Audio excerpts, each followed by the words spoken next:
नमस्कार दोस्तों, क्राइम तक में आप सबका स्वागत है। मैं हूं सुप्रतिम बैनर्जी।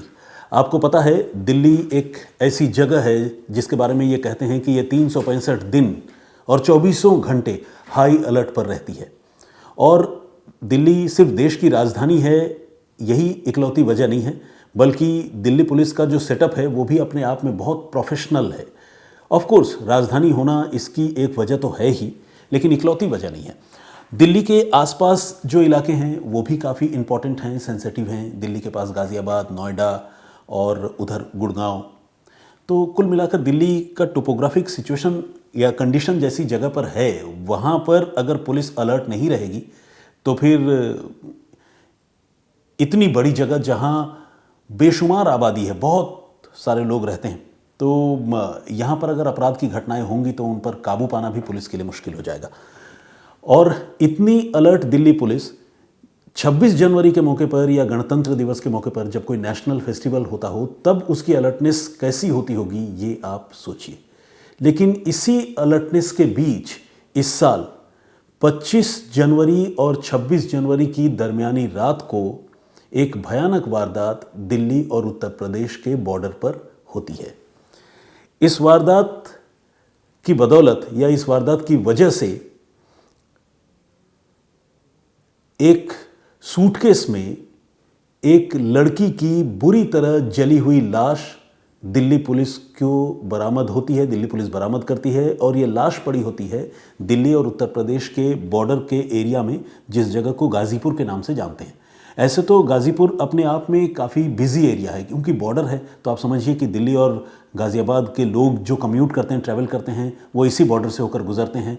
प्लस इसके आसपास बहुत सारे ऐसे इंस्टॉलेशंस हैं जहाँ पर लोगों की बड़ी तादाद में आमद होती है, और ख़ासकर सुबह के वक्त में तो ज़्यादा होती है।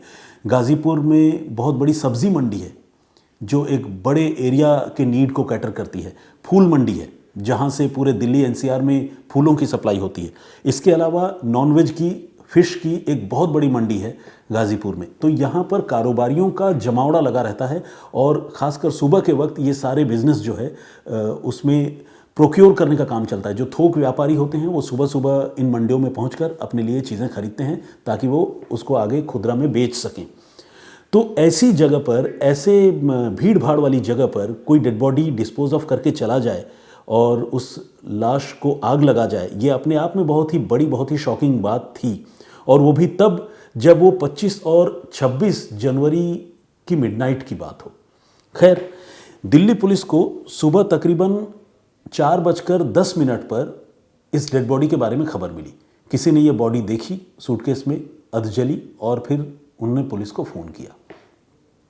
दिल्ली पुलिस भी हैरान रह गई कि भाई इतने सेंसिटिव टाइम में, जब सुबह जो है वो गणतंत्र दिवस मनाया जाना है, वीवीआईपीज़ मूवमेंट होंगी एक जगह से दूसरी जगह, उस समय में कोई डेड बॉडी शहर में फेंक कर चला जाए और लाश जला कर चला जाए सूटकेस में, ऐसा कैसे हो सकता है। तो खैर, पुलिस मौके पर पहुंची। पुलिस वाले खुद भी अमेज्ड और शॉक्ड थे, और मौके पर पहुंचकर उन्होंने देखा कि वाकई 20 से 24 साल के उम्र की एक लड़की की लाश एक सूटकेस में ठूसी पड़ी है, और वो बुरी तरह से जली हुई भी है।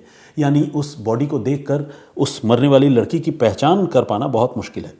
पुलिस ने फिर भी, पुलिस का तो काम है इस तरह के मुश्किल और चुनौतीपूर्ण हालात का सामना करना, पुलिस ने फिर भी उस लाश की अच्छी तरह से तलाशी ली। फॉरेंसिक एक्सपर्ट्स को, क्राइम टीम के लोगों को मौके पर बुलाया, और सूटकेस को भी देखा। कोई ऐसी बिना जली हुई या कोई अधजली चीज़, कोई पीस ऑफ पेपर वहाँ पर मिल जाए तो लड़की की पहचान हो जाए। लेकिन पुलिस की ये कोशिश जो है वो नाकाम हो गई। मरने वाली लड़की की पहचान पता नहीं हो पाई, और इत्तेफाक से जिस जगह पर वो बॉडी डिस्पोज ऑफ की गई थी, फेंकी गई थी, वो इस बॉर्डर का एरिया होने के बावजूद एक आइसोलेटेड स्ट्रेच था, एक सुनसान जगह थी। ऐसे तो गाज़ीपुर के पूरे इलाके की आबादी की अगर हम बात करें तो बहुत ही डेंसली पॉपुलेटेड है। मैंने आपको बताया कि इतनी बड़ी बड़ी और इम्पॉर्टेंट जगहें हैं, लेकिन कुछ एक स्ट्रेच ऐसे हैं जहाँ पर लोगों की आमोदरफ्त, आना जाना थोड़ा कम होता है। तो जिस जगह पर यह लाश फेंकी गई थी वो कुछ ऐसी ही जगह थी। अब इसी वजह से एक चैलेंज ये भी था कि फिर लाश फेंकने वाला कौन हो सकता है, क्योंकि आसपास पुलिस को कोई सीसीटीवी कैमरा भी नज़र नहीं आया जिससे पुलिस ये देख पाए, लोकेट कर पाए कि हाँ भाई कौन यहाँ लाश फेंक कर गया, कौन सी गाड़ी में इस सूटकेस को कोई लेकर आया, क्या कोई बाइक में आया, क्या है। तो पुलिस के लिए ये एक बहुत टफ चैलेंज था ब्लाइंड केस था और प्रेशर भी था कि 26 जनवरी के मौके पर ऐसा हुआ, क्योंकि अगर इस केस को सॉल्व करने में ज़्यादा देर होती तो दिल्ली पुलिस की किरकिरी भी होती। तो खैर पुलिस ने पूरी ताकत लगाई और सबसे पहले ये जो डेड बॉडी लड़की की मिली थी उसकी फॉरेंसिक जांच के लिए उसे पास के ही लाल बहादुर शास्त्री मेमोरियल हॉस्पिटल में, एलबीएस हॉस्पिटल में भिजवा दिया। डेड बॉडी को वहाँ की मॉर्चरी में रखवाकर पुलिस ने इस मामले की जांच शुरू की। और चूंकि जिस जगह पर यह बॉडी मिली थी वहाँ कोई सीसीटीवी कैमरा नहीं था, लेकिन उस जगह की तरफ जाने वाले जितने भी रास्ते थे उन रास्तों में कहीं ना कोई सीसीटीवी कैमरा तो लगा होता ही। तो पुलिस ने यह तय किया कि उस पर्टिकुलर पॉइंट को अप्रोच करने वाले जितने भी रास्ते हैं उन सारे रास्तों की पुलिस स्कैनिंग करेगी। पुलिस की अलग अलग टीमें इस काम में लगाई गई। किसी को लेफ्ट साइड की जिम्मेदारी दी गई, किसी से कहा कि आप दाईं ओर से जितने रास्ते हैं उसको स्कैन कीजिए।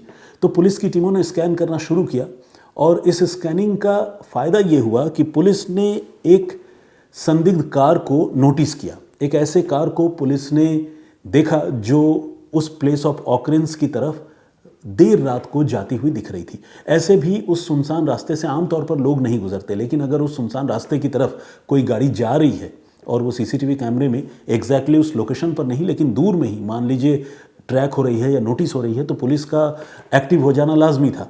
तो पुलिस ने देखा कि एक हुंडई वेरना कार उस पर्टिकुलर पॉइंट की तरफ जाती हुई पुलिस को नज़र आ रही थी और तकरीबन 1-1.25 घंटे बाद वो कार उस पर्टिकुलर पॉइंट की तरफ से वापस भी आ गई।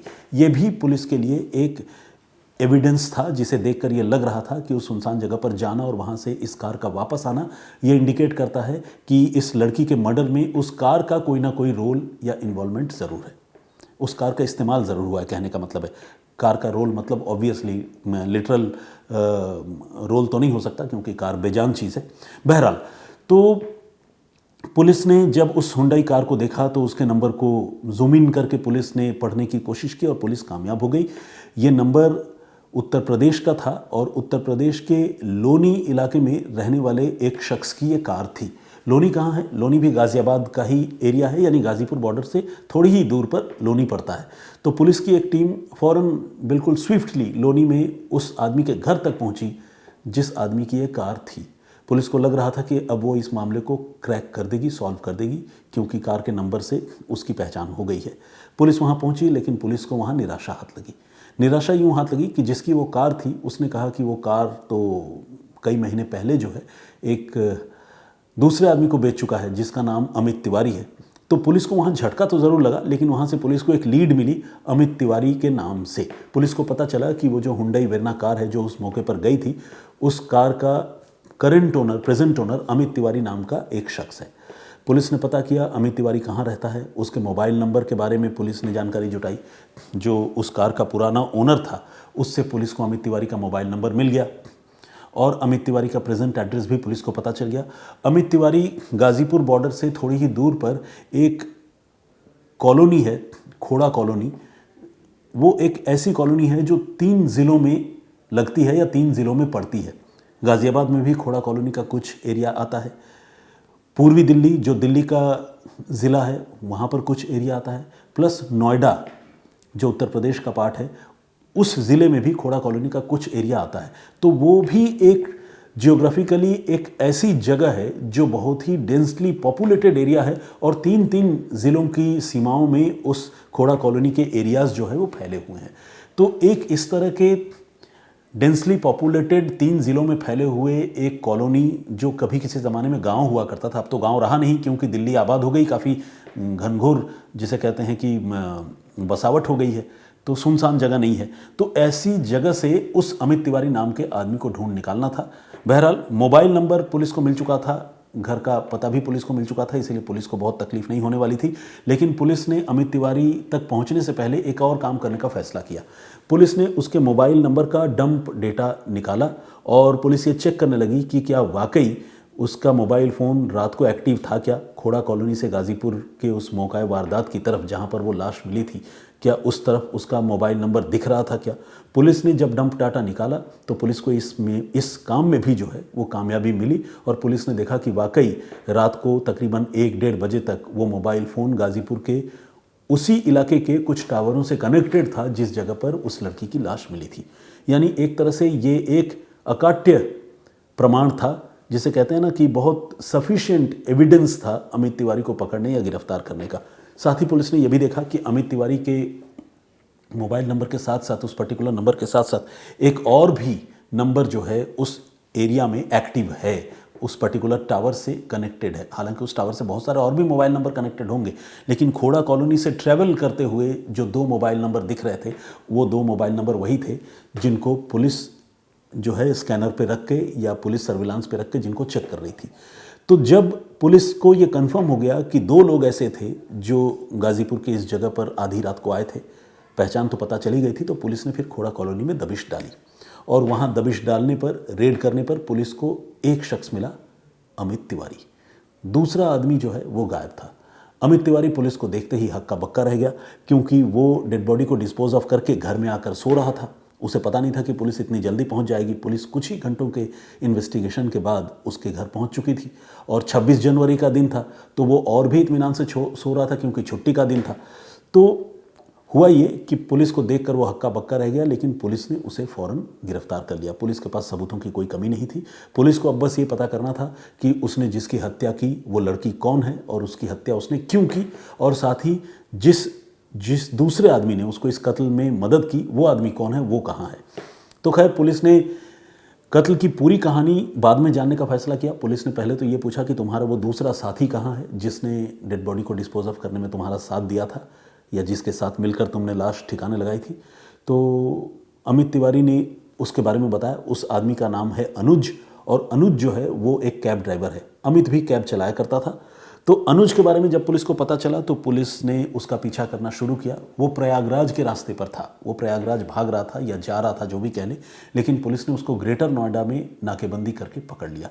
तो इस तरह चंद घंटों के अंदर एक लड़की के दोनों कातिल गिरफ्तार पुलिस कर चुकी थी, अमित तिवारी को और अनुज को। लेकिन अब सवाल ये था कि वो लड़की कौन थी और हत्या क्यों हुई थी। तो इसका जवाब ये है कि उस लड़की का नाम था शिल्पा पांडे, और शिल्पा पांडे जो है अमित तिवारी की कज़न थी, यानी रिश्ते में बहन थी। लेकिन विडंबना देखिए कि वो बहन जो है वो अमित तिवारी के साथ रिलेशनशिप में थी, वो भी तब जब अमित तिवारी पहले से ही शादीशुदा है और गांव में उसके बीवी बच्चे हैं, भरा पूरा परिवार है। तो एक तरफ तो बीवी बच्चों का साथ है, भरा पूरा परिवार है, वो गांव में रहते हैं, अमित शहर में रहकर कमाता है, गांव में पैसे भेजता है। दूसरी तरफ वो शहर में जिसके साथ रहता है वो उसके कज़न है, बहन है, और उसके साथ वो रिलेशनशिप में है और लिव इन में रहता है। कितनी अद्भुत, कितनी दुखद, अद्भुत तो मैं नहीं कहूँगा, अद्भुत एक पॉजिटिव वर्ड है, कितनी दुखद और कितनी अजीबोगरीब ये सारी बातें हैं। तो शिल्पा जो है वो रिलेशनशिप में थी तो ज़रूर, लेकिन वो इस रिलेशनशिप से कुछ और भी ज़्यादा चाहती थी या मांगती थी। वो अमित को लगातार इस बात के लिए प्रेशराइज कर रही थी कि अमित उससे शादी कर ले, और अमित इस बात के लिए तैयार नहीं था, क्योंकि अमित को लगता था कि जैसा चल रहा है वो तो ठीक है, टाइम पास हो रहा है, अच्छा वक्त गुजर रहा है, लेकिन बीवी बच्चों को छोड़कर मैं कैसे शादी कर लूँ, और वो भी तुम मेरी बहन हो। तो अमित जो है इस चीज़ से मना करता था, लेकिन शिल्पा जो है इस चीज़ के लिए तैयार नहीं थी। वो इमोशनल थी और पैशनेट भी थी। वो चाहती थी कि भाई हो या जो हो, अगर हम रिलेशनशिप में हैं और इतने समय से रह रहे हैं तो शादी तो तुम्हें मेरे साथ करनी होगी। इसी बात पर दोनों के बीच में अक्सर लड़ाइयाँ होती थी, और अब हाल के दिनों में शिल्पा जो है वो अमित तिवारी को ब्लैकमेल करने लगी थी। अमित इस बात से बहुत परेशान था, और 25 जनवरी की रात को अमित जो है वो शराब के नशे में धुत था। उसी दिन इन दोनों के बीच में फिर से शादी वाले मसले को लेकर, रिलेशनशिप वाले मसले को लेकर लड़ाई हुई, और उसी गुस्से में आकर अमित ने उसकी गला दबाकर हत्या कर दी। हत्या करने के बाद अमित ने उसकी लाश को ठिकाने लगाने का सोचा, और अपने दोस्त, जिगरी दोस्त, जिसे वो 7 या 8 सालों से जानता था, अनुज, उसको बुलाया। अनुज उसके घर पहुंचा, और दोनों ने सोचा कि एक बार बाहर चल के थोड़ा देख लेते हैं, रेकी कर लेते हैं कि रास्ते में पुलिस है नहीं है, डेड बॉडी लेकर कैसे जाएं। तो दोनों घर से निकले, और वो डेड बॉडी जो है, ऐसे तो ये पूर्वी दिल्ली का इलाका है, ईस्ट दिल्ली का, लेकिन वो डेड बॉडी फेंकना चाहते थे पश्चिमी दिल्ली में, वेस्ट दिल्ली में, और बहुत दूर जाकर फेंकना चाहते थे ताकि पुलिस दूर दूर तक इनको लोकेट ना कर पाए। लेकिन जब वो घर से बाहर निकले तो चूंकि जैसा कि मैंने आपको बताया कि 25 और 26 जनवरी की वो दरमियानी रात थी, तो पुलिस की चेकिंग रास्ते में बहुत ज़्यादा थी। 2 से 3 जगहों पर पुलिस ने उनको रोका और उनसे पूछताछ की, उनकी चेकिंग की। वो भी तब जब उनके पास कोई डेड बॉडी या कोई संदिग्ध चीज़ नहीं थी। ये देखकर उनको एहसास हो गया कि अगर वो वाकई शिल्पा की लाश को लेकर पश्चिमी दिल्ली तक जाते हैं तो बिल्कुल बीच रास्ते में चेकिंग के दौरान पकड़े जाएंगे। फिर उन्होंने तय किया कि डेड बॉडी यहीं कहीं ठिकाने लगाएंगे। इसके बाद वो घर में से डेड बॉडी लेकर उसको कार की डिग्गी में रख कर निकले।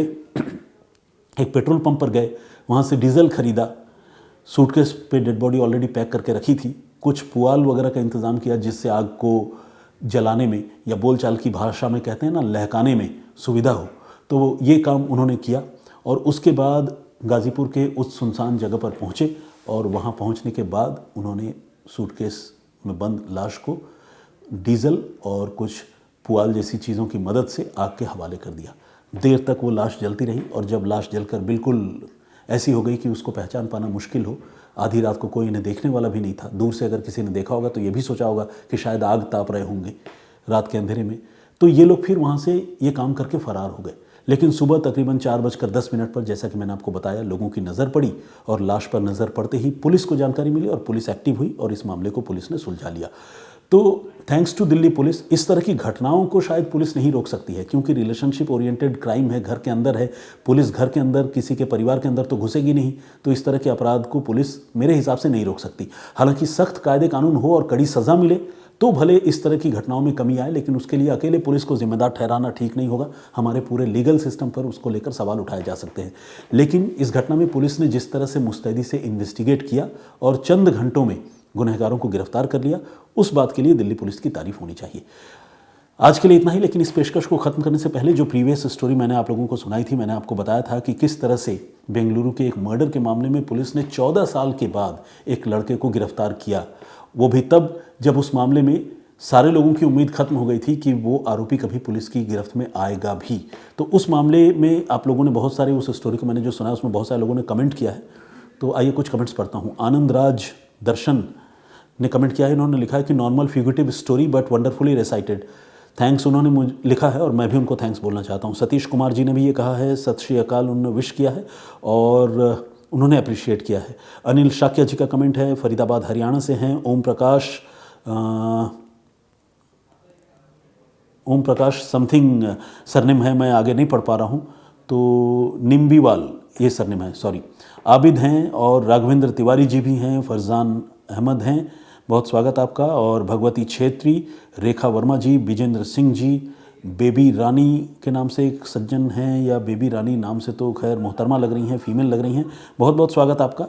हाँ, उन्होंने लिखा है कि मैं 1-2 बार पहले भी शायद कमेंट कर चुकी हूँ, पर आज मैं चाहती हूँ कि आप नेक्स्ट वीडियो पर मेरा नाम ज़रूर लें। अरे क्या बात है। तो बेबी रानी जी बहुत बहुत स्वागत आपका। अक्षय चौधरी ने भी कमेंट किया है, बहुत बहुत धन्यवाद आपका, बहुत स्वागत। रेखा वर्मा जी का जिक्र मैंने कर ही दिया। इसरार साहब हैं, इसरार शेख महाराष्ट्र से। अजहर मंसूरी, हर्षल गांधी और मोहम्मद आमिर समथिंग उमैर, ऐसा कुछ है। नाम और सरनेम जब एक साथ लिखा होता है ना, तो दोनों को अलग अलग करके पढ़ पाना थोड़ा मुश्किल होता है। आज मैं थोड़ी वक्त की पाबंदी है, मुझे माफ़ कीजिएगा, और नाम और कमेंट्स आज मैं नहीं पढ़ रहा हूँ, लेकिन आपसे गुजारिश है कि इस सिलसिले को बरकरार रखिएगा। मैं नेक्स्ट जब भी, मतलब कल जब हाजिर होऊंगा, तो आप लोगों के नाम और कमेंट्स तसल्ली से पढ़ूंगा, कुछ सवालों के जवाब भी दूंगा। तो फिलहाल आज के लिए इतना ही, मुझे इजाज़त दीजिए, अपना बहुत ख्याल रखिए। जय हिंद, जय भारत।